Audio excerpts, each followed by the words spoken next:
નમસ્કાર દર્શક મિત્રો।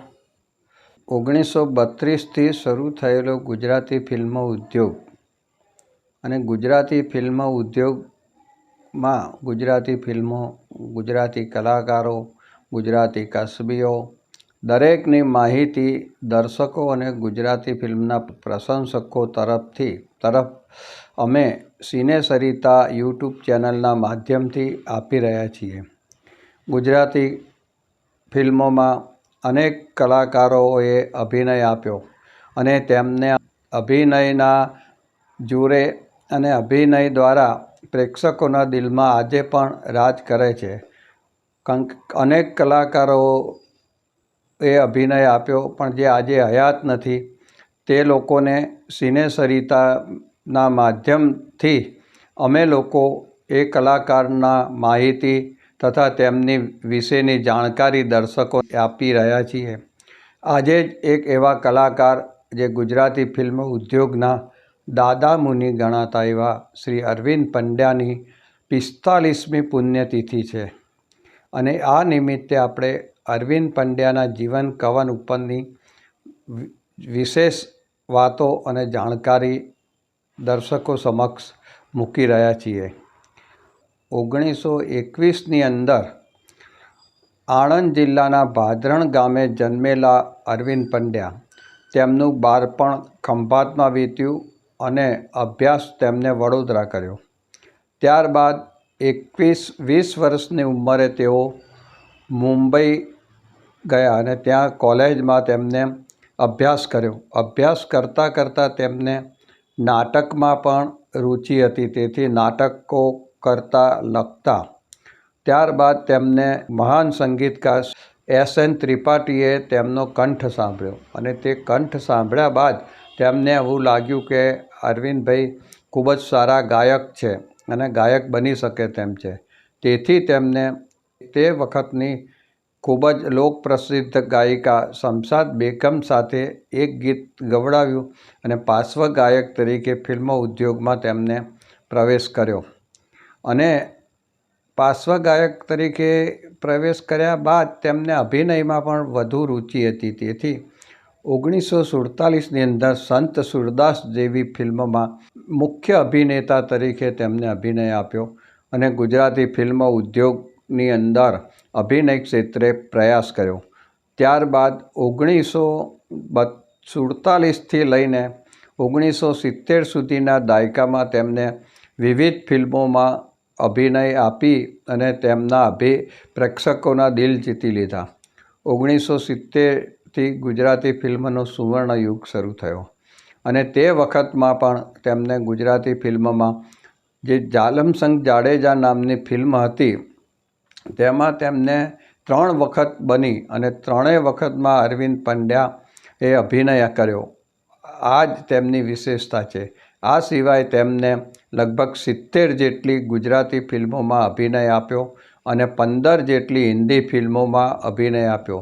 હિન્દી ફિલ્મોમાં મીના કુમારીજી, નિરૂપા રોય તથા અન્ય અભિનેત્રીઓ સાથે તેમને અભિનયના અજવાળા પાથર્યા છે અને ગુજરાતી ફિલ્મોમાં તેમની વિશેષ ફિલ્મ જોઈએ તો જીવલો જુગારી, રાણક દેવી, સતી જસમા ઉડાણ, સંસાર ચક્ર, વીણા વેલી જેવી અનેક ફિલ્મોના તેમને અભિનય આપી ચૂક્યા છે।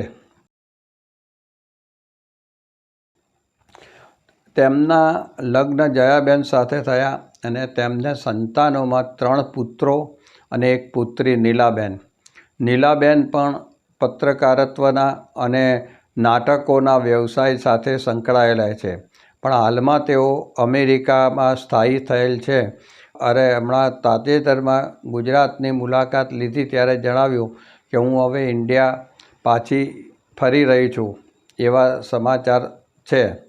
તેમના પુત્ર બીજા હાલ દેવલભાઈ છે, એ પણ આ ક્ષેત્ર જોડે સંકળાયેલા છે, પણ તેમને બીમારીના હિસાબે તેઓ બહુ કામ કરી શકતા નથી અને તેઓ પણ શરૂઆતમાં આમિર ખાન તથા અન્ય નિર્માતા દિગ્દર્શકો સાથે દિગ્દર્શન પણ કરેલ છે। તેમના 2 પુત્રો ગુજરી ગયા છે।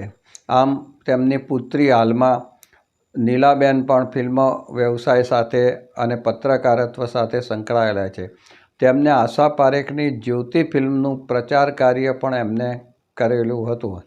તો હવે આ છે આપણા અરવિંદભાઈ પંડ્યાની આજે 45મી પુણ્યતિથિ નિમિત્તે સિને સરિતા અને ગુજરાતી દર્શકો દ્વારા તેમને શ્રદ્ધાંજલિ પાઠવીએ, તેમને યાદ કરીએ અને તેમના અભિનયની ફિલ્મોને આપણે ખૂબ જ યાદ કરીને શ્રદ્ધાંજલિ પાઠવીએ.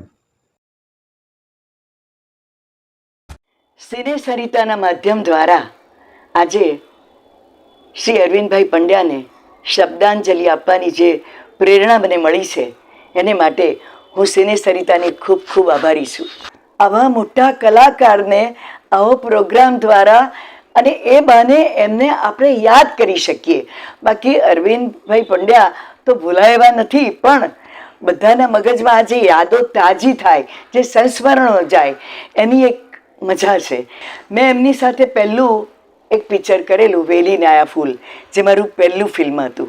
એ ફિલ્મની થોડીક એક ઝલક તમને યાદ કરું કે એ ફિલ્મમાં અરવિંદભાઈ હતા. મને ખબર હતી કે આ બહુ મોટા એક્ટર છે, એટલે એમને મળવાનું કે એમને શું, એમની સાથે કેવી રીતે વાત કરું, એ મારું તો ગજુ જ નહોતું.